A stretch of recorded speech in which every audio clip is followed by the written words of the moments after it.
Arthroscopic repair of triceps tendon avulsion, a double row repair, no disclosures, no conflict of interest.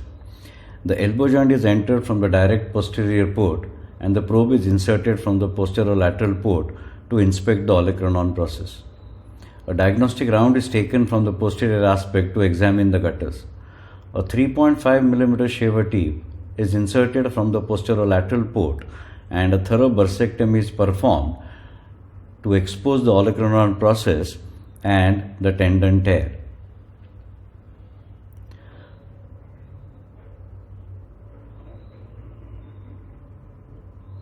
Following this, a radiofrequency device is used to remove all the soft tissue and expose the footprint of the triceps tendon. The tear is exposed and the musculotendinous junction is examined with an arthroscopy probe. The adhesions are dissected free from the tendon.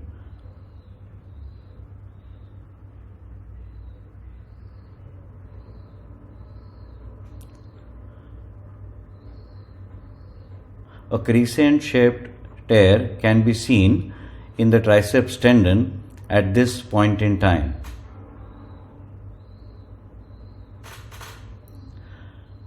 A probe is passed from the posterolateral port to measure and mark the site of proximal row anchor insertion.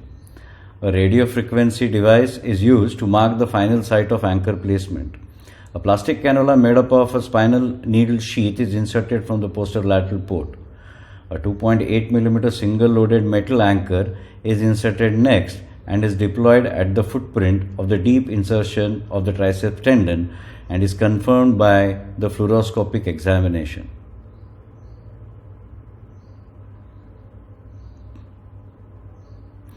An accessory posterolateral port is created to shuttle the sutures. One end of the suture is loaded on an antegrade suture passing device from the accessory portal and a bite is taken through the triceps tendon.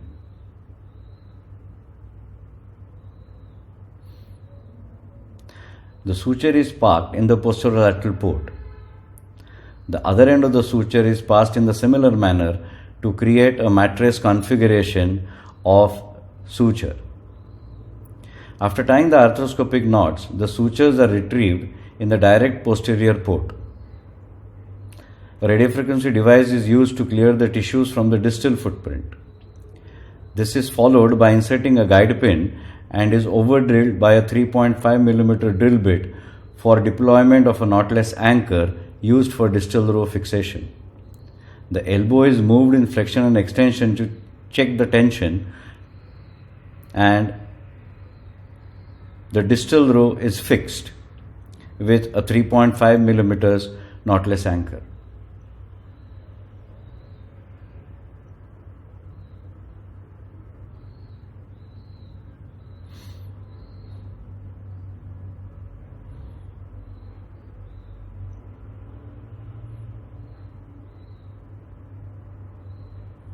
An additional 2.8 mm metal anchor for the proximal row is inserted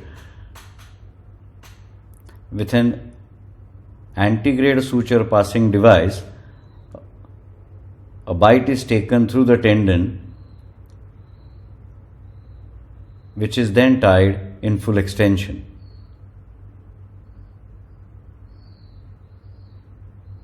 This covers the complete footprint and concludes the procedure.